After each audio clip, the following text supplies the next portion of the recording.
Oke, pertemuan kelima.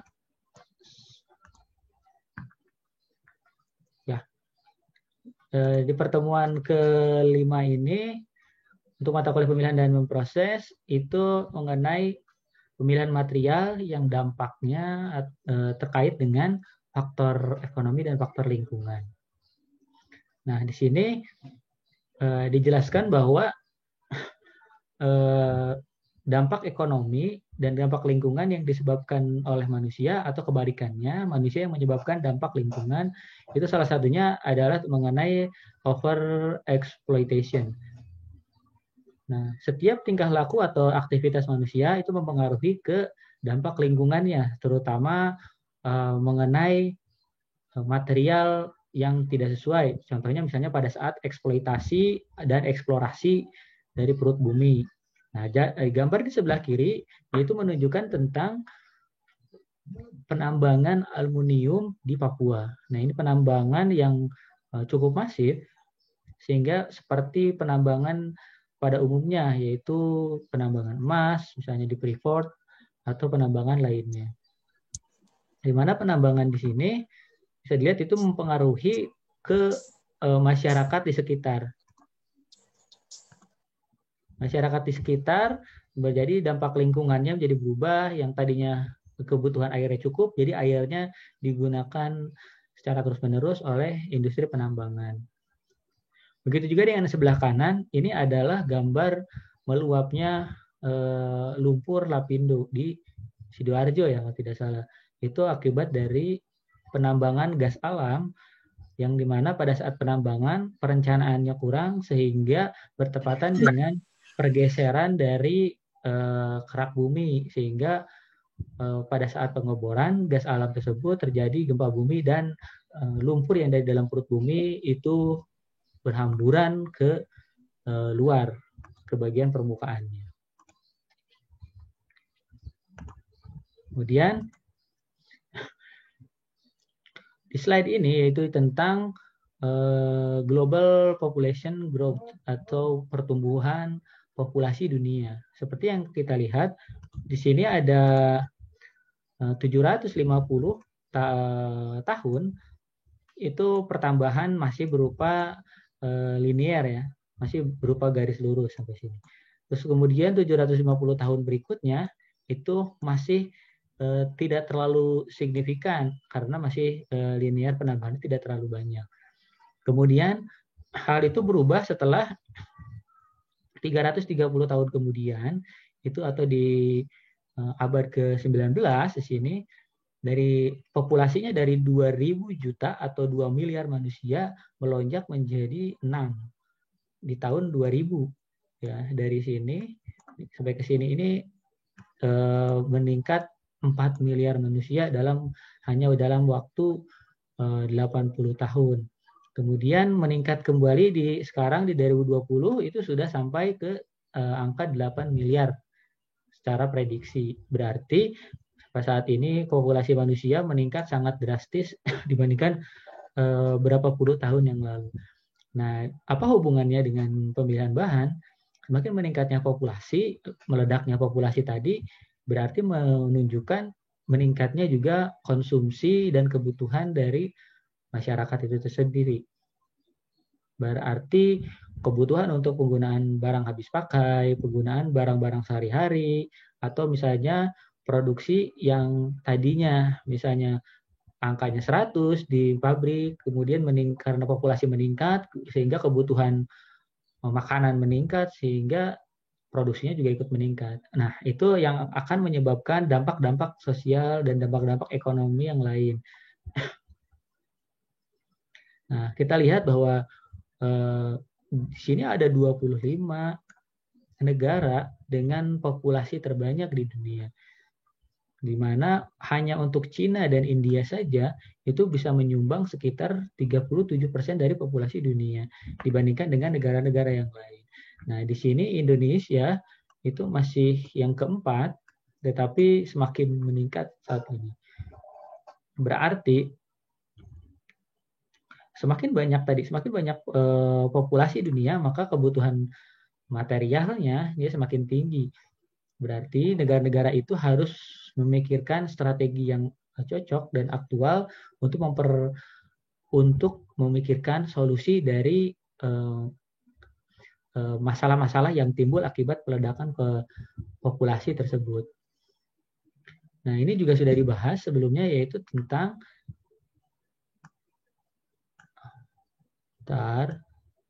Nah, sini sudah dibahas mengenai degradasi atau dekomposisi material yang dilakukan oleh lingkungan. Nah, di sini yang diangkat pada saat ini adalah misalnya jangan sampai pemilihan bahan itu berkisar atau menggunakan material-material yang merugikan bagi masa datang. Kenapa? Karena yang kita lakukan saat ini, kita konsumsi banyak hari ini, itu tidak akan kita rasakan dampaknya dalam waktu dekat. Tapi generasi mendatang yang akan dihadapi oleh anak, cucu, itu akan menghadapi generasi-generasi sampah yang bahkan tidak dapat terurai sama sekali. Nah, di dalam pertemuan 5 nanti ada tugas. Tugas pertemuan 5 itu sudah saya jelaskan di video. Silakan kalian replay mengenai tugasnya, penjelasannya seperti apa. Nanti link untuk pengisian dari tugas pertemuan 5 ini akan disampaikan di blog saya. Nanti untuk link dan batas waktu pengiriman dari tugas pertemuan 5. Slide berikutnya ini mengenai konsumsi material. Konsumsi material secara umum ini menjadi 4. 5 plus oil and coal. Nah, oil and coal, metal, kemudian ada polimer, keramik, dan lainnya. Lainnya itu seperti komposit ataupun seperti bahan-bahan lain. Nah, bisa kita lihat bahwa yang paling banyak, ya ini yang sebelah kiri tertulis ya, ini annual world production, berarti produksi tahunan di dunia yang dalam satuannya adalah ton per tahun. Nah, yang paling banyak yaitu didominasi oleh keramik, yaitu keramik, salah satunya adalah konkrit. Konkrit ini bisa kita artikan beton ya. Di mana yang kedua, yang berikutnya adalah oil and coal, jadi minyak dan batu bara. Nah, yang berikutnya, yang mendominasi yang kedua ternyata bukan dari metal, tetapi dari wood, dari bahan-bahan yang berbentuk kayu. Nah, makin ke sini ternyata kebutuhan untuk kayu masihlah banyak ya, baik itu untuk konstruksi bangunan maupun untuk ornamen di dalam atau interior rumah. Kemudian selanjutnya ada steel. Steel ini masih banyak digunakan sampai saat ini dengan dasar bahwa steel itu dapat dengan mudah dibentuk, terus ongkos produksinya sangat murah, kemudian mudah di recycle atau dibentuk kembali. Misalnya ada barang yang tidak terpakai, gagal, reject, dilelehkan kembali, dibentuk ulang. Nah, itu karena kemudahannya itu masih banyak yang menggunakan itu. Terus hal menarik dari yang di sini adalah mengenai polimer. Polimer di sini untuk di sini yang tahun berjalan itu ternyata 4 polimer di sini itu malah mendominasi dibandingkan dengan yang metal. Bisa dilihat bahwa yang 4 ini ternyata nilainya lebih tinggi dibandingkan nilai dari metal yang lainnya. Nah, di sini bisa dilihat berarti kecenderungan untuk menggunakan barang-barang yang lebih ringan dibandingkan dengan metal. Tetapi perlu disadari bahwa pada saat desain, hati-hati pada saat desain, polimer di sini berarti ada styrofoam. Mana ya? Nah, ada styrofoam, ada tadi misalnya glass, bottle, polimer, plastik. Nah, ini lebih lama untuk dekomposisi atau terurai. Jadi hati-hati dalam memilih, walaupun ringan, tetapi kalau misalnya didaur ulangnya, di recycle-nya sangat sedikit, berarti banyak yang menjadikan sampah. Nah, di sini material konsumsi, kalau secara tadi diagram, sekarang chart, baik bar chart di sini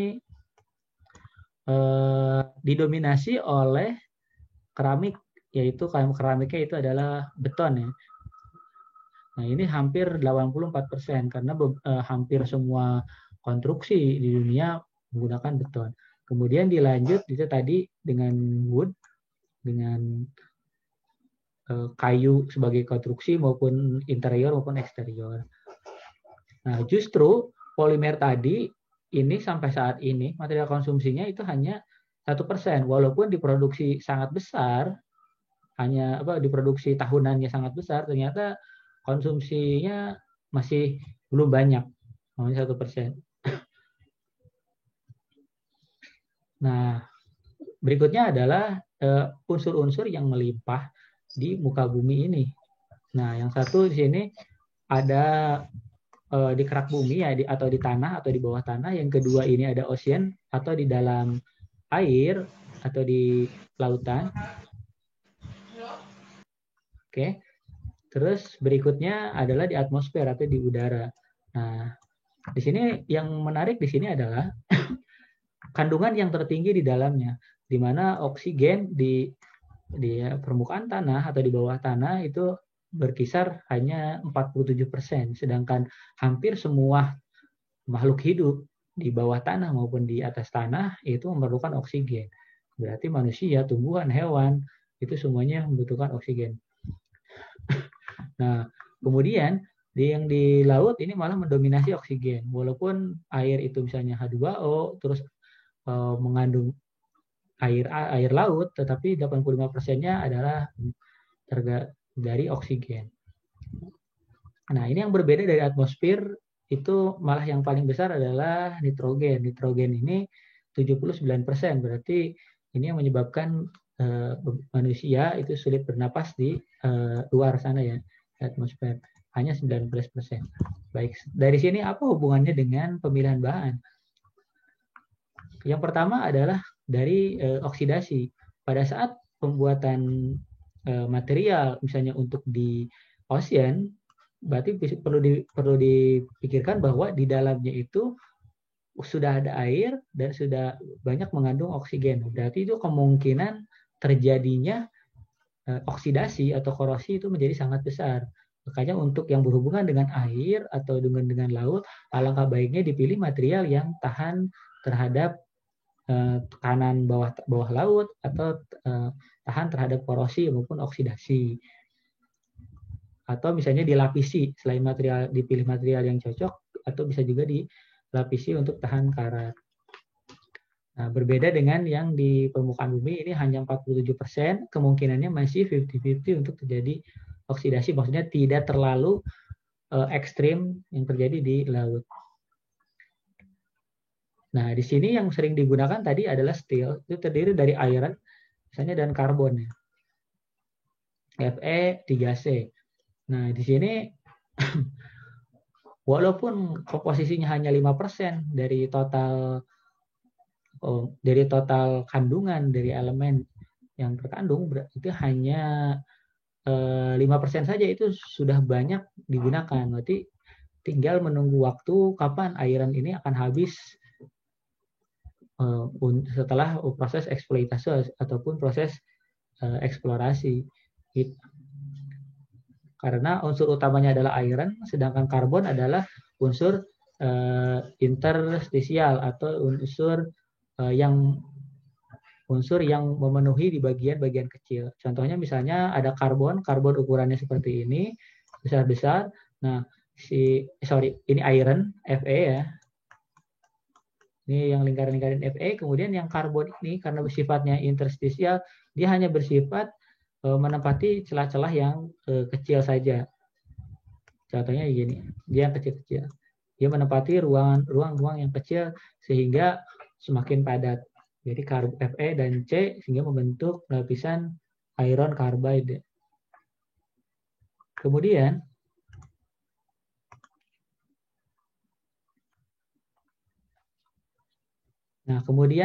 slide yang berikutnya ini adalah harga relatif terhadap massa, terhadap massa yaitu ton. Bisa dilihat di sini untuk tabel ini yang menjadi patokan atau standar adalah mild steel. Di sini anggap seandainya mild steel nilainya 100. Di mana dengan harga yang sekarang April 2011 harganya anggap misalnya $500 per ton. Nah, $500 per ton ini berarti 5 kali dengan nilainya 5 kali dari nilai di tabel. Berarti bisa kita lihat yang paling mahal di sini adalah platinum. Platinum untuk pembuatan biasanya untuk peralatan tempur atau misalnya pesawat luar angkasa atau barang-barang lain yang membutuhkan high performance untuk gesekan kekuatan. Karena nilainya ternyata lebih tinggi dibandingkan dengan nilai dari diamond, dengan dari berliannya. Seperti kita ketahui berlian itu dengan sifat yang sangat keras, biasanya digunakan juga untuk tool ya, untuk pemotongan-pemotongan yang tidak bisa dipotong oleh steel ataupun iron. Nah, dari sini 12 M.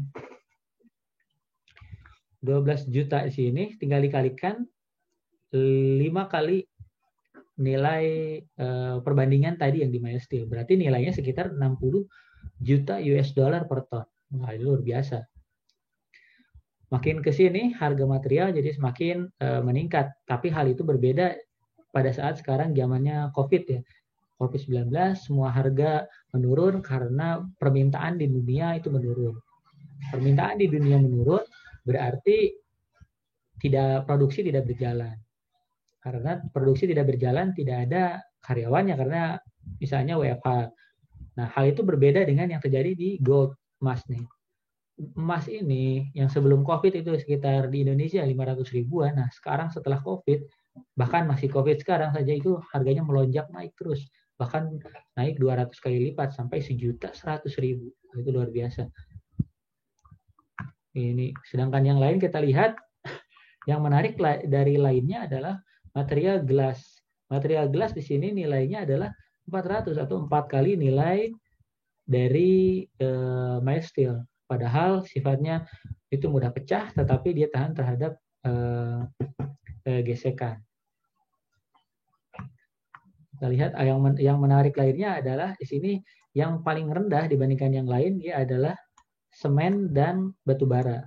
Nilainya ternyata 20 atau 1/5 dari nilai mild steel. Jadi batu bara sampai saat ini itu nilainya kecil karena murah, karena sifat murah itu jadi banyak yang menggunakan sebagai bahan bakar. Tetapi sampai saat ini batu bara dikenal dengan bahan bakar yang paling kotor karena menghasilkan hidrokarbon yang tinggi untuk dibuang ke atmosfer. Jadi membahayakan untuk atmosfer dan untuk penipisan lapisan ozon. Nah, tapi untuk riset-riset sekarang ini batu bara ini sudah dipilih atau dikembangkan penelitian-penelitian yang lebih efisien, yaitu dengan harga yang sama tetapi hidrokarbon yang dihasilkan setelah pembakaran itu nilainya bisa dikurangi sampai 80%. Ini lumayan ya, bagus. Tetapi sampai saat ini masih dikenal dengan bahan bakar yang paling kotor. Oke, energi konsumsi. Kenapa harus memikirkan energi konsumsi pada saat pemilihan bahan? Nah, itu tadi dampaknya terhadap lingkungan. Jadi kalau misalnya energi konsumsi yang diperlukan untuk membuat material, misalnya untuk membuat pengecoran, berarti kan butuh sumber daya listrik atau sumber daya panasnya. Atau membuat stamping, menggerakkan hidrolik atau pneumatiknya juga membutuhkan sumber daya energi kan. Nah, sumber daya energi itu di tabel ini dibagi menjadi 4 kelompok utama, yaitu dari bahan bakar fosil yang menghasilkan hidrokarbon tadi, ini dari solar atau matahari, ini dari bulan atau lunar, kemudian ada yang sering banyak orang hindari yaitu dari nuklir. Di mana satuan yang sebelah kiri ini satuannya adalah energi consumption-nya itu exajoule per tahun, di mana exajoule ini exajoule-nya ini adalah 10 pangkat 18 ya kalau nggak salah. Berarti 10 pangkat 18 tuh seperti 1 miliar kali 1 miliar. Nah, berarti kan 10 pangkat 18. Nah, sebelah kanan itu adalah satuannya energi konsumsi, tapi satuannya adalah kilowatt hours. Ini seperti yang kita gunakan di listrik rumah, itu kilowatt hours. Di mana kilowatt hours berarti 1 kilowatt hour itu berarti 1000 watt dalam jamnya. Nah, itu tinggal dihitung. Kalau dikalikan seperti yang kita ketahui, watt itu adalah joule per second. Berarti tinggal dikalikan 3.600, berarti sekitar 3,6 megajoule. Nah, kenapa menggunakan megajoule? Karena satuan joules dan satuan watt itu satuan yang sangat kecil ya. Makanya untuk satuan energi konsumsi biasanya tidak ada. Biasanya menggunakan kilowatt, megawatt, ataupun gigawatt. Begitu juga dengan joule ya, kilojoule, megajoule, maupun gigajoule. Nah, di dalamnya ini kita lihat bahwa untuk bahan bakar fosil itu ada oil, gas, dan batu bara. Nah, ini yang menjadi primadona beberapa puluh tahun ke belakang. Makanya banyak yang bilang kerja di industri oil and gas dan pertambangan itu menjadi satu hal yang menarik karena gajinya besar. Kenapa gajinya besar? Karena sama saat ini masih banyak masyarakat yang menggunakan bahan bakar fosil ya, bahan bakar dengan hidrokarbon. Padahal dampak dari lingkungannya menjadi semakin buruk. Nah, gimana dengan solar? Di sini ada hydro, itu air, membangkit listrik tenaga air ya. Dan kalau wind itu pembangkit listrik tenaga bayu dari angin menggunakan propeller atau menggunakan turbin. Kemudian solar heat dan photovoltaic. Nah, ini solar heat dan photovoltaic ini sama-sama dari matahari juga. Cuman yang membedakan adalah solar heat itu dimanfaatkan adalah radiasi panasnya. Jadi panas yang dihasilkan. Kalau fotovoltaik itu yang dimanfaatkan adalah sinarnya. Jadi sinar-sinar matahari, radiasi sinar matahari itu diambil proton dan elektron, kemudian konversi itu ke inverter. Inverter masuk ke baterai. Jadi nanti yang diambil adalah yang satu itu diambil panasnya, yang satu diambil cahayanya, fotovoltaik. Nah, sedangkan yang tengahnya itu adalah wave. Nah, wave ini adalah pembangkit listrik menggunakan gelombang ya, gelombang laut. Nah, ini agak berbeda antara wave dengan tidal. Kalau wave itu gelombang, sedangkan yang tidak itu adalah ombak. Jadi kalau secara definisi KBBI bahwa wave itu dihasilkan dari angin laut yang bergerak. Sedangkan kalau yang tidal itu didefinisikan energi yang bersumber dari gravitasi bulan. Tarik-menarik antara gravitasi bulan dan gravitasi bumi itu mengakibatkan tidal atau mengakibatkan ombak. Kemudian yang berikutnya yang kita dengar adalah nuklir. Mungkin di Indonesia masih sangat tabu mengenai nuklir. Tapi di beberapa negara sudah menggunakan nuklir sebagai pembangkit listrik untuk di industri, untuk di pesawat luar angkasa misalnya, dan lain-lain. Nah, seperti kita ketahui bahwa nuklir itu adalah prinsipnya adalah pemecah elektron sehingga elektronnya itu berputar secara terus-menerus dengan kecepatan yang tinggi. Dan yang berputar itu bukan satu elektron, tetapi jutaan atau bahkan miliaran elektron. Nah, dari putaran elektron itu yang dalam fusi elektron, sehingga dia menghasilkan loncatan listrik yang terus-menerus. Sehingga dia menghasilkan sumber listrik dari nuklir.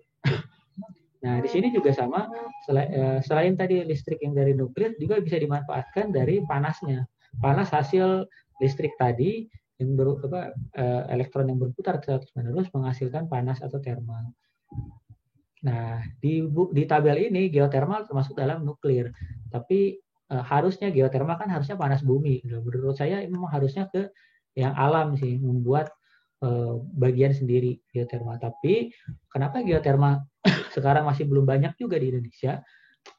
Karena geotermal di sini masih banyak yang lokasinya itu hampir semua lokasi geotermal, pembangkit listrik geotermal itu berlokasi di dalam hutan lindung. Jadi kalau misalnya geotermalnya dieksploitasi, berarti kita harus merusak hutan lindung. Kalau hutan lindung dirusak, berarti habitat dari hewan, tumbuhan itu juga hancur. Kemudian apabila hutan lindung dirusak, berarti penyerapan oksigen untuk menghasilkan oksigen dan penyerapan karbon dioksida juga semakin berkurang. Begitu. Makanya beberapa menjadi pertimbangan adalah geotermal kalau misalnya mengganggu hutan lindung itu biasanya tidak dilanjutkan karena hanya dalam tahap riset-riset saja. Nah, yang berikutnya energi konsumsi itu yang ironinya energi konsumsi di dunia itu hampir 80% itu terdiri dari bahan bakar yang bersumber atau basisnya adalah bahan bakar hidrokarbon, yaitu oli, gas, dan batu bara. Sedangkan yang nuklir sampai saat ini masih 7%, kemudian energi terbarukannya juga 7%. Ini masih sangat banyak ya. Jadi beberapa negara sudah menerapkan zero carbon. Nah, sekarang mudah-mudahan Indonesia dalam waktu yang dekat. Oke, yang berikutnya digunakan untuk apa saja konsumsi energi ini? Nah, di sini ada untuk transport, baik itu transport darat, laut maupun udara. Maksudnya di sini adalah misalnya bahan bakar. Bahan bakar pesawat, bahan bakar mobil untuk saat ini masih banyak yang menggunakan tadi minyak dari fosil. Yang berikutnya dari industri. Ya, ini manufaktur. Dari manufaktur ini untuk energi yang dibutuhkan masih menggunakan bahan bakar misalnya diesel. Berarti bahan bakar menggunakan motor bakar ya, berarti menggunakan oil. Atau misalnya industri manufaktur yang lain, pembakaran, pemanasan itu juga masih menggunakan energi-energi fosil. Nah, yang berikutnya di sini ada home and commercial building. Ini 29%, berarti 29% untuk kebutuhan yang ada di rumah. Contohnya misalnya untuk listriknya itu digunakan untuk kipas angin, untuk pemanasan heating di beberapa daerah yang dingin, atau di kita yang tropis menggunakan AC ya, air conditioning, atau misalnya digunakan untuk penerangan lampu. Nah, itu juga hanya untuk itu saja itu 29%, yang lumayan besar juga ya. Hanya 4% yang digunakan untuk food ya, untuk makanan. Tipe-tipe energi ini ada 6. Ada radiasi, thermal, electrical, mechanical, nuklir, dan chemical. Nah, radiasi yang kita kenal biasanya dia menggunakan salah satunya adalah menggunakan nuklir juga. Di mana radiasi X-ray atau radiasi nuklir misalnya menggunakan nuklir itu biasanya kalau kita ketahui misalnya terakhir ada di Jepang pada saat tsunami, sehingga nuklirnya itu misalnya mengalami ledakan. Padahal nuklir itu sebenarnya aman. Kalau misalnya tidak terjadi kayak tadi ya, tsunami atau mengalami malfunction. Tuh. Terus bagaimana? Apakah hanya digunakan untuk itu saja di industri? Ternyata untuk radiasi nuklir juga digunakan untuk penelitian-penelitian di lembaga di Indonesia. Contohnya misalnya untuk tanaman itu menggunakan radiasi bisa lebih cepat angka tumbuhnya. Kemudian setelah misalnya mengalami pertumbuhan lebih cepat atau sistemnya di karbit ya, kalau karbit kan menggunakan karbit, nah ini menggunakan radiasi, berarti tanaman menggunakan radiasi, tumbuhnya lebih cepat sehingga dicek apakah hasil dari tanaman itu ada meninggalkan jejak radiasi. Kalau masih meninggalkan jejak radiasi berarti harus dihindari karena tidak aman untuk dikonsumsi oleh manusia. Tetapi kalau misalnya tidak ada jejak radiasi dan hasilnya baik-baik saja, nah itu berarti aman dan menjadi peluang untuk meningkatkan kebutuhan pangan di Indonesia. Terus apa saja selain tanaman? Ya, ternyata di tiap-tiap rumah sakit X-ray, gamma ray, infrared, itu rata-rata ada yang menggunakan juga nuklir. Nah, tapi nuklirnya itu dalam bentuk kecil, fusi nuklir yang sangat kecil, sesuai dengan standar Batan, dengan Badan Teknologi Nuklir.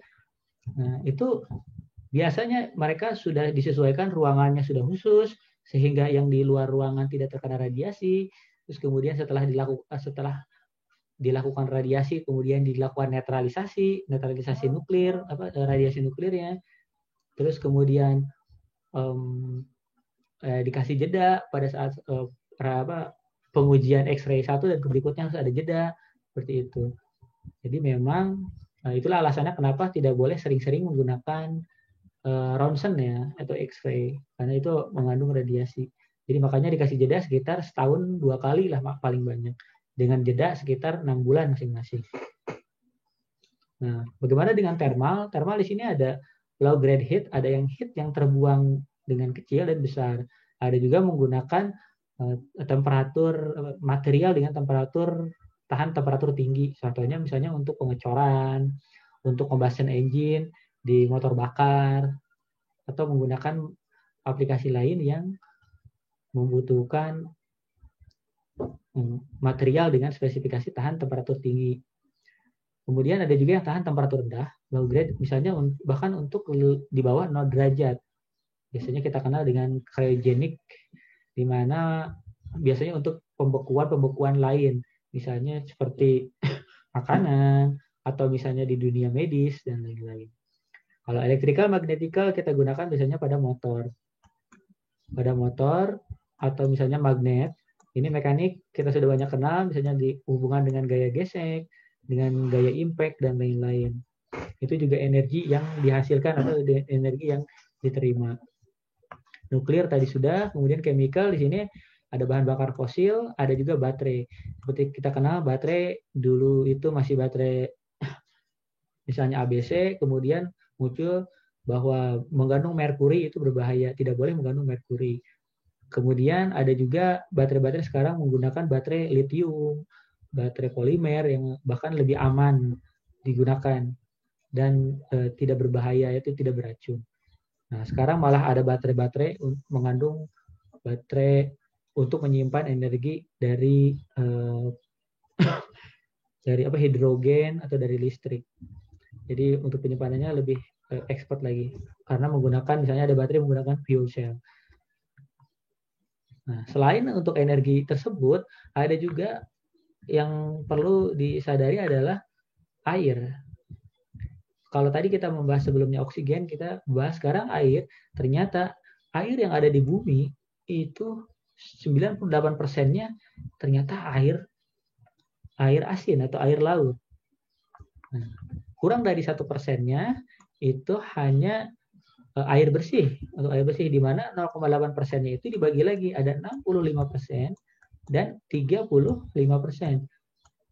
Nah, dari 0,8 aja dibagi, 65%-nya itu untuk kebutuhan industri.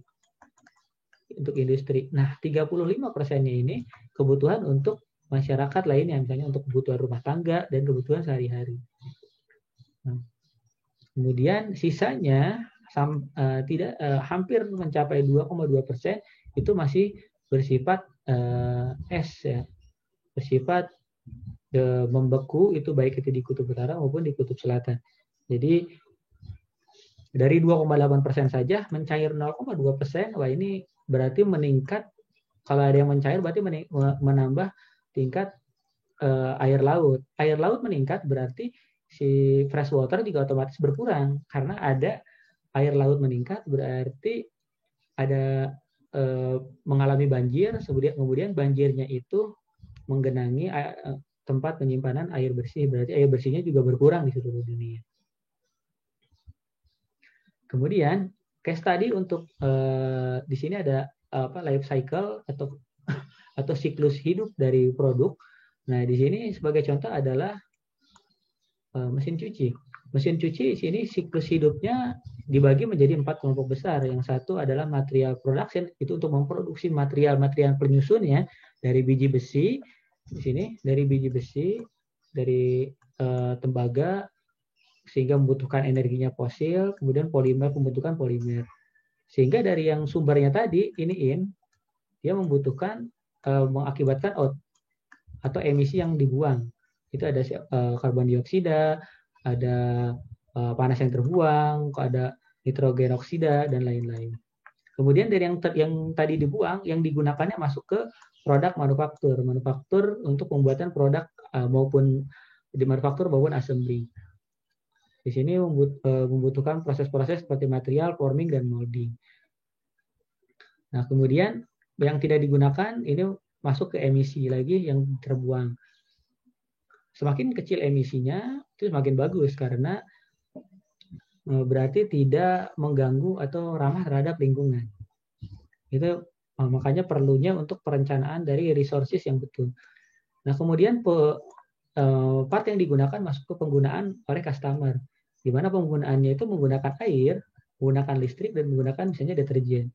Sehingga air dan deterjen ini menghasilkan emisinya yang tidak kita gunakan, yaitu air yang terkontaminasi oleh bahan-bahan kimia tersebut, atau air-air kotor misalnya. Terus kemudian listriknya juga terbuang sehingga menghasilkan panas dan lain-lain.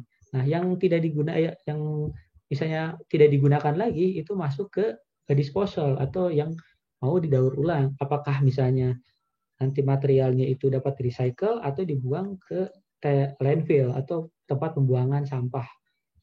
Nah, untuk pembuangannya saja itu membutuhkan bagaimana dipikirkan bagaimana transportasinya, bagaimana untuk pembongkarannya, disassembly, dan lain-lain. Oke, sampai saat ini ada pertanyaan dulu sebelum dilanjut.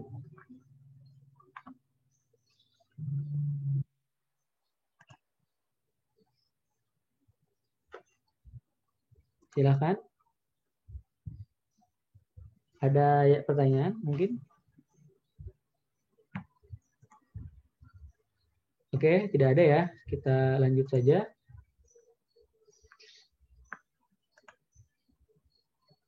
Ya, tadi udah saya tutup belum ya? Bentar, saya lupa nih. Bentar, saya stop share. Ini, oh ini belum saya tutup nih. Oke. Udah lewat ya. Udah lewat 25 menit. Dilanjut.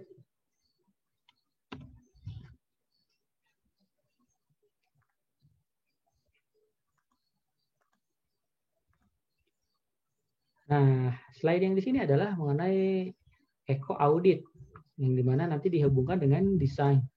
Dimana untuk eco audit yang dinilai adalah assess energy atau CO2 overlay.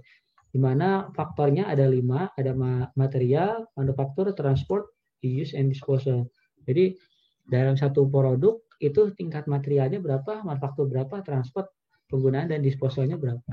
Nah, karena di sini membahas tentang material, pemilihan bahan, berarti pada saat yang berhubungan dengan lingkungan, diusahakan di sini adalah contohnya minimize atau minimalkan massa dari partnya. Semakin ringan ya semakin bagus. Kenapa semakin bagus? Semakin ringan berarti contoh misalnya buat motor ataupun sepeda ataupun mobil. Semakin ringan berarti bahan bakar yang digunakan semakin rendah karena daya yang dihasilkan tidak terlalu banyak. Itu ya, minimumkan massa.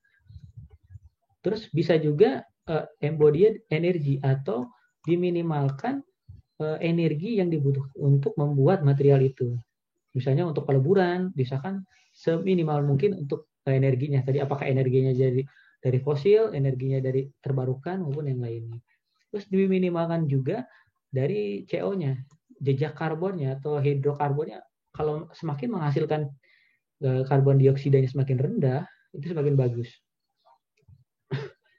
Atau selain diminimize, bisa juga dimaximize, ditingkatkan, misalnya dimaksimalkan kualitasnya, dimaksimalkan umur pakainya. Yang awalnya umur pakainya hanya berlangsung 5 tahun, ternyata ini diklaim bisa tahan 15 tahun. Berarti kan semakin lama umur pakai, berarti semakin lama penggunaan produk, berarti semakin sedikit yang terbuang, yang disposal tadi. Itu juga bisa dimaksimalkan. Jadi tergantung dari desainnya. Atau yang di sebelah kanan ini yang disposal, yang terbuang, di sini ada gunakan tadi material-material yang tidak berbahaya. Seperti tadi baterai tidak gunakan yang tidak mengandung merkuri, atau misalnya material-material yang berbahaya bagi manusia. Di sini ada material-material recycle, ada material yang dapat didaur ulang kembali. Jadi kalau kayak material, misalnya Pak, polimer apakah bisa didaur ulang? Tidak semua bisa didaur ulang. ada dua jenis, misalnya ada termoset sama termoplastik. Termoplastik bisa didaur ulang, termoset tidak bisa. Makanya dihindari sebisa mungkin untuk material-material yang tidak dapat didaur ulang tadi. Ini sebagai contoh eco dan design of product. Ini ada contohnya adalah pesawat terbang komersil ya. Ini pesawat yang pertama adalah pesawat terbang komersil. Itu pesawat terbang komersil, ongkos pembuatan material, ongkos pembuatan manufaktur, pembuatan pesawat, transportasi pesawat ke lokasi konsumen dibandingkan dengan penggunaan sehari-hari. Itu ternyata energi. Ini adalah yang nilainya tinggi itu adalah nilai kebutuhan energinya. Berarti energi yang digunakan untuk penggunaan use-nya itu lebih tinggi dibandingkan pembuatannya. Jika dibandingkan dengan untuk yang mobil masih tinggi, untuk yang kulkas masih tinggi. Nah, ini berbeda dengan untuk parkir di gedung atau parkiran umum. Nah, di sini malah penggunaan energi untuk use-nya itu malah semakin rendah. Contohnya hanya digunakan untuk lampu saja misalnya, atau enggak misalnya digunakan untuk listrik untuk tutup buka jalan misalnya. Ini sangat rendah berbanding dengan material penyusunnya tadi, karena penyusunnya dari beton misalnya. Butuhkan beton yang sangat banyak. Nah itu, jadi penggunaan dan material penyusunnya malah lebih banyak untuk pembuatan material penyusun. Itu juga dengan ini yang private house, yang rumah pribadi maupun yang fiber misalnya untuk karpet. Nah, kembali ke polimer untuk yang recycling, apakah polimer bisa di recycling? Itu kalian lihat kalau misalnya kalian beli produk, misalnya kalian ada produknya polimer, biasanya di bodinya itu ada logo yang seperti ini. Ada logo 1, 2, 3 yang bentuknya panah melingkar segitiga. Lihat di bagian bawah atau di bagian permukaannya apakah ada logo seperti itu. Biasanya kalau yang termoplastik ya. Di sini untuk logo 1 misalnya untuk bahannya itu ternyata dapat di-recycle, tapi khusus untuk material yang tersusun terdiri dari polyethylene tetralat. Atau yang nomor 2, di sini ada high density polyethylene, atau ini polyvinyl karbonat, low density polyethylene, polypropylene, polystyrene, ataupun di sini ada others, atau yang lainnya yang tidak didefinisikan oleh yang nomor 1 sampai 6 itu. Contohnya misalnya ada ABS, contohnya ada polikarbonat, dan lain-lain itu bisa di nomor 7. Tapi hanya satu jenis material saja. Ada juga yang bentuknya yang lain, di bawahnya ditambahkan keterangan.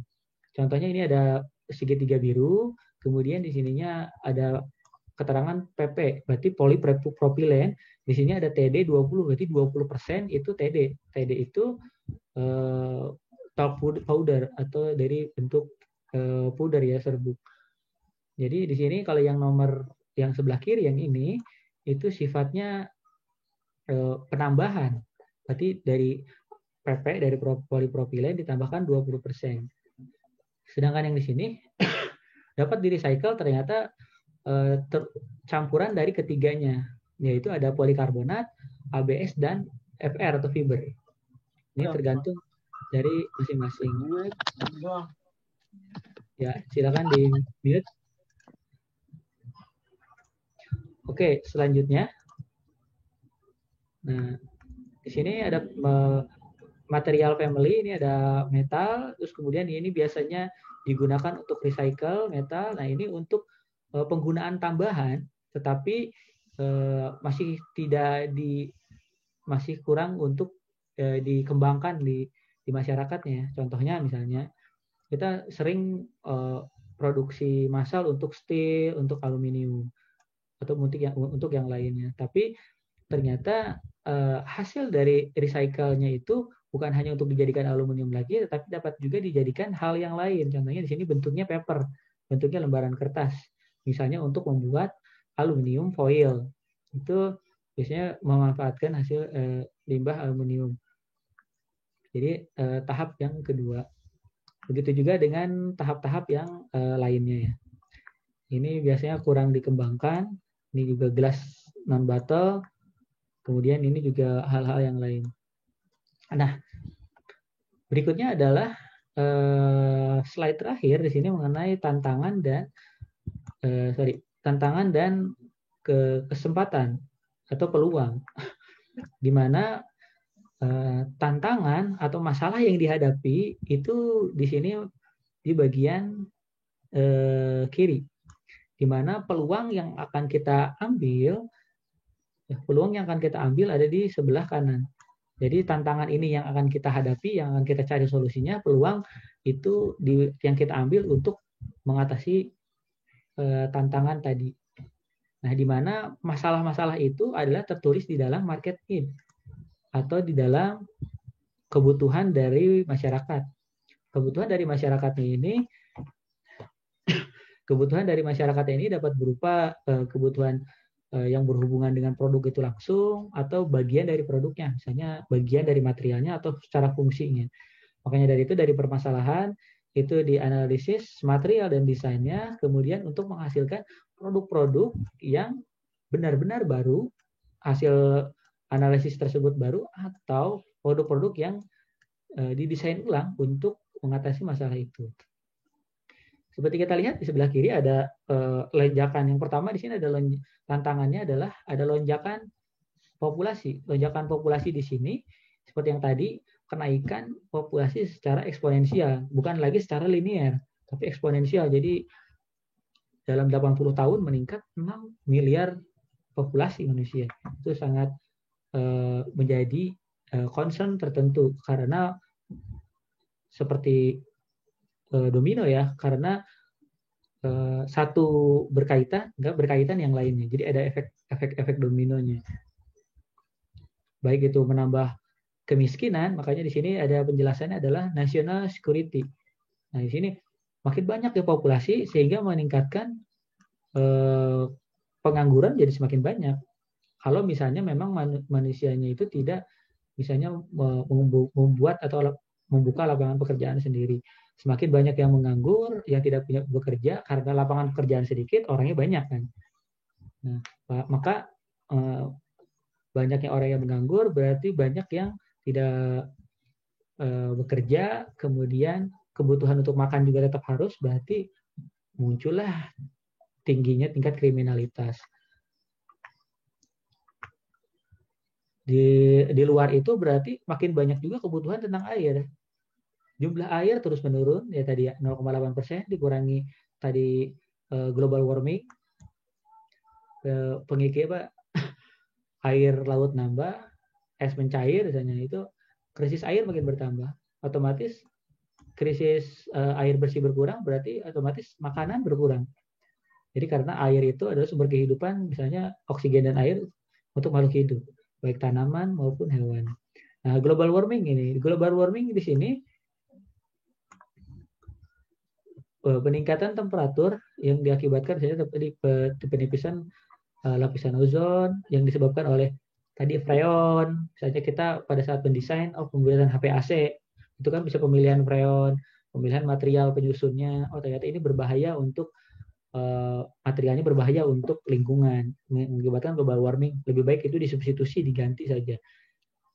Atau misalnya didapat di material-material yang tadi kayak styrofoam, itu tidak bisa didaur ulang dan tidak bisa untuk dimusnahkan misalnya. Itu juga bisa menjadi dampak untuk global warming atau perubahan iklim. Kalau yang ini pengurangannya resources tanah ya. Jadi tanah ini semakin ke sini makin tidak produktif ya. Oke, yang berikutnya adalah peluang. Peluangnya di sini adalah kita harus membuat strategi terhadap lingkungannya. Tadi ada ledakan penduduk, berarti kalau misalnya ledakan penduduk, kita harus mengantisipasi itu dengan apa? Apakah misalnya ledakan penduduknya harus tadi misalnya penduduknya semakin banyak, berarti sudah diantisipasi. Apakah mungkin dilakukan penelitian yang tadinya padi 2 kali setahun menjadi 4 kali setahun atau 3 kali setahun. Contohnya seperti tadi menggunakan radiasi tanaman supaya lebih cepat tumbuh, yang tadinya tumbuhnya 2 bulan jadi 1 minggu saja misalnya. Itu kan lumayan untuk predictive modeling dan antisipasinya. Nah, di sini perlunya ilmu dan keteknikan ya dengan teknologi. Nah, ini alangkah baiknya bahwa mahasiswa, dosen maupun ilmuwan itu meneliti sains dan teknologinya itu mengarah ke permasalahan-permasalahan yang terjadi di sekitar. Jadi jangan sampai permasalahannya tidak ada tapi dilakukan. Sangat disayangkan menjadi mubazir, jadi tidak dapat digunakan. Lebih baik menggunakan penelitian, misalnya untuk tugas akhir, penelitian untuk hal lainnya itu yang langsung memberikan impact kepada masyarakat, terutama untuk mengatasi tantangan tadi untuk permasalahan global. Nah, yang berikutnya di sini ada ekonomi carbon free dengan increase wealth of nation. Jadi beberapa negara di PBB itu bahkan memberikan insentif kepada Indonesia karena Indonesia luas hutannya semakin besar sehingga menyerap karbon dari dunia. Itu diberikan insentif setiap tahunnya. Juga memberikan insentif atau reward pada negara-negara yang meminimalkan atau nol sekali karbonnya. Contohnya negara-negara misalnya Belanda, semuanya energi baru dan terbarukan. Tidak ada yang menggunakan bahan bakar fosil. Nah, biasanya ada insentif tertentu sehingga menambah di sini adalah menambah kemakmuran dari negaranya itu secara tidak langsung. Nah, yang terakhir adalah meningkatnya digital ekonomi. Industri 4.0 ini, industri 4.0 itu selalu berkaitan dengan big data, digitalisasi yang awalnya kita penelitian harus diuji, tetapi sekarang yang awalnya ujinya 20, kita lakukan dulu simulasi software, kemudian dari simulasi software ternyata nilai terbesarnya ada 3. Nah, yang 3 itu baru kita lakukan pengujian. Nah, itu kan lumayan, udah menghemat dari 10 jadi 3, itu udah 70% menghemat karena adanya simulasi tadi. Atau simulasi sebelum pembuatan rumah, simulasi gempa atau simulasi impact dan lain-lain, daripada membuang barang-barang yang tadi yang rusak ya. Terus digital juga yang tadinya pengujian banyak pengujian merusak, sekarang sudah muncul tadi simulasi ataupun NDT ya, non destructive testing, pengujian yang tidak merusak menggunakan ultrasonik dan menggunakan simulasi software. Nah, digital ekonomi juga menggunakan yang tadinya bentuk kertas menjadi digital semua. Makanya industri kertas lama-lama akan hilang karena proses digitalisasi dan proses tumbuhnya dari kayu itu masih cenderung lama ya pohon-pohonnya. Dari itu pada saat pemilihan bahan bukan hanya memikirkan tadi secara fungsi utama, tetapi memikirkan dari aspek lingkungan juga diperkenankan atau diperbolehkan ya. Oke, sampai saat ini terima kasih. Ada yang ditanyakan, silakan. Yang mau screenshot, silakan. Saya mau tanya, Pak. Boleh. Ya, Pak. Silakan, Pak Judin. Iya, Pak. Berkenaan dengan reuse dan recycle. Ya. Saya jadi teringat dengan pengelolaan sampah, Pak, di Indonesia. Nah, sampai saat ini, Pak, saya mau bertanya sejauh manakah inovasi pengelolaan sampah di Indonesia, Pak? Soalnya saya lihat kayaknya di Bantar Gebang itu kayaknya sampah itu makin lama makin menggunung aja tuh, Pak. Terima kasih. Oke. Terima kasih kepada Pak Jrin. Di sini ada nggak ya? Oh ya, tidak ada ini. Nah, sampah yang semakin menggunung di Indonesia memang perlu diakui bahwa kita belum memiliki pengelolaan sampah yang benar-benar terorganisir ya, dari awal sampai akhir. Berbeda dengan kita ngelihat ke negara lain, misalnya Swedia. Swedia itu bahkan pada saat orang lain bingung membuang sampah, Swedia udah malah mengimpor sampah. Jadi sampah-sampah hasil dari negara lain itu mereka gunakan untuk keperluan yang lain, sehingga menghasilkan nilai jual yang lebih baik.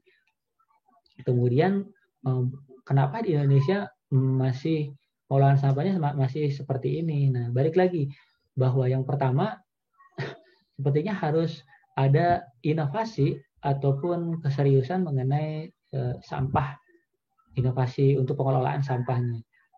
Harus dibentuk secara serius penelitian-penelitian dari beberapa misalnya perguruan tinggi dan industri untuk pengelolaan sampah. Pengelolaan sampah yang sampai saat ini inovasinya hanya sebatas insinerator. Insinerator itu adalah proses pembakaran sampah yang bahkan menyisakan emisi yang sangat sedikit. Emisi dalam arti sisanya ya, residunya, tetapi emisi dalam bentuk karbonnya masihlah tinggi. Nah, contoh misalnya insinerator itu maksudnya dibakar, itu dimasukkan ke dalam tungku, terus dibakar dengan api yang sangat besar, kemudian di luar itu kan itu membutuhkan sumber kalornya kan, sumber kalornya dari misalnya bahan bakar fosil atau dari energi yang lain. Nah, karena menurut saya itu masihlah kurang efektif dan efisien karena energi yang dibutuhkan untuk membakar itu betul, tetapi tidak seberapa dengan yang dibakarnya tadi. Dibakarnya sedikit, tetapi butuh energi api yang sangat besar. Juga menghasilkan karbon tadi, asap atau zat sisa yang melayang, yang menguap di udara juga pakai banyak. Itu sampai saya tahu sampai saat ini adalah masih inovasi untuk insinerator. Ada juga insinerator, kemudian mulai desain yang baru, insinerator menggunakan sprayer ya. Jadi supaya si asapnya tidak keluar tapi sudah dihilangkan langsung dari dalam. Jadi pada saat asap itu naik disemprot pakai water scrubber sehingga diikat oleh air, airnya jadi turun ke bawah, jadi si asapnya tidak naik ke atas. Kemudian si airnya itu dikumpulkan di bawah, dari bawah kemudian di filter terus disterilkan lagi menjadi air yang biasa lagi. Itu bisa seperti itu terus menerus. Jadi masih sampai di insinerator itu desain insinerator. Tapi untuk hal lain itu sulit karena menurut saya faktor utamanya tadi inovasi dan dari segi kesadaran dari masyarakat. Jadi kalau kita lihat di negara lain ya, Jepang itu pemisahan dari sampah kertas, sampah organik ini ya, ataupun sampah plastik, kaleng ataupun plastik, botol, itu mereka sudah masing-masing sudah ada kantongnya sendiri-sendiri. Jadi pada saat penampungan atau pengangkutan sampah, dia enak. Oh ini sampah plastik, jadi hari Senin untuk ngangkut sampah plastik, hari Selasa mengangkut sampah kertas, hari Rabu misalnya mengangkut sampah-sampah elektronik. Nah itu kenapa sudah enak seperti itu? Karena untuk proses recycle-nya itu lebih mudah. Karena yang di Indonesia itu campur. Satu kantong peresek sampah itu isinya itu ada buah-buahan, ada tulang ikan, ada nasi, ada kertas, ada plastik. Terus tiba-tiba gatel pengen dibakar. Seperti yang kalian ketahui bahwa kertas koran dan lain-lain sekalinya campur dengan oli misalnya, itu sudah sulit untuk didaur ulang si kertasnya itu, karena si kertasnya itu harus dipisahkan dulu olinya itu dari dalam kertasnya, itu nambah pekerjaan. Terus kemudian kayak plastik. Tadi plastik itu kalau udah dibakar, campur dengan kertas, campur dengan tanah, itu sudah pasti tidak dapat diurai. Jadi makanya kalau misalnya plastik, ya udah jangan dipotong, jangan dibakar, langsung aja dipisah-pisahkan. Biar nanti kalau misalnya ada bagian lain yang memisah-misahkan, itu bakal lebih mudah. Nah, karena di kita kan campur itu, ada tulang ikan, nasi, sisa nasi, cendol misalnya, terus sama dengan plastik. Nah itu kita mau recycle-nya jadi bingung. Ini kita mau recycle-nya itu plastiknya kan nggak mungkin kan, barang campuran itu dimasukkan di recycle, tidak bisa, harus dikelompokkan, kertas-kertas, plastik-plastik. Maka dari itu dimulai dari kita bahwa kalau bisa di rumah kalau ada kantong kresek yang banyak, ya buatlah kantong-kantong yang itu, tulis nama di situnya kertas, tulis plastik, terus di sininya adalah organik itu misalnya sisa-sisa makanan kayak nasi, tulang ikan, daging, itu boleh dimasukkan ke situ karena itu dibuang ke tanah pun, ditimbun, itu bisa jadi kompos kan maksudnya gitu. Jadi tidak harus dibuang. Terus kalau yang kayak tadi plastik, kertas dan botol yang lain, apalagi styrofoam itu dipisah. Jadi biar nanti bagaimana dimulai dari kita, nanti siapa tahu untuk kedepannya ada recycle tadi. Sebenarnya program untuk bank sampah itu sebenarnya udah bagus, karena bank sampah itu sudah pengelompokan. Kalau kalian lihat itu misalnya kertas tuh diikat, ditimbang, jadi uang berapa, terus plastik botol jumlahnya berapa, ditimbang jadi berapa. Nah, itu sudah bagus itu. Konsepnya adalah untuk konsep pengelompokan sampah. Jadi untuk setelah sampah itu dikelompokkan, itu engineer itu membuat inovasi alatnya jadi lebih mudah. Sekarang udah banyak tuh perajah botol plastik. Botol plastik dimasukkan udah jadi potongan-potongan kecil, kemudian tinggal dilelehkan, kemudian di-recycle kembali. Itu mudah. Terus kertas sudah dirajah, kemudian jadi bubur kertas, jadi kertas lagi. Itu mudah kalau kayak gitu. Bahkan ada yang kantong kemasan yang isinya aluminium foil kayak kopi misalnya atau susu, di dalamnya kan ada aluminium foil untuk menahan temperatur di bagian dalam tidak keluar atau baunya tidak keluar. Itulah salah satu penggunaan dari aluminium foil.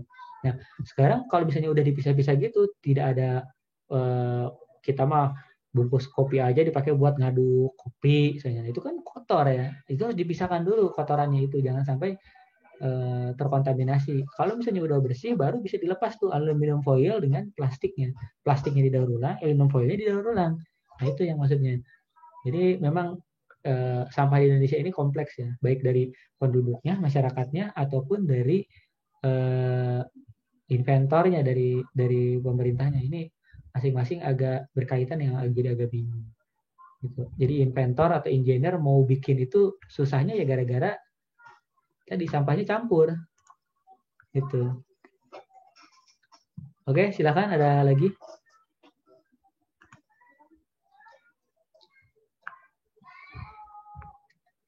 Oke, saya stop recording.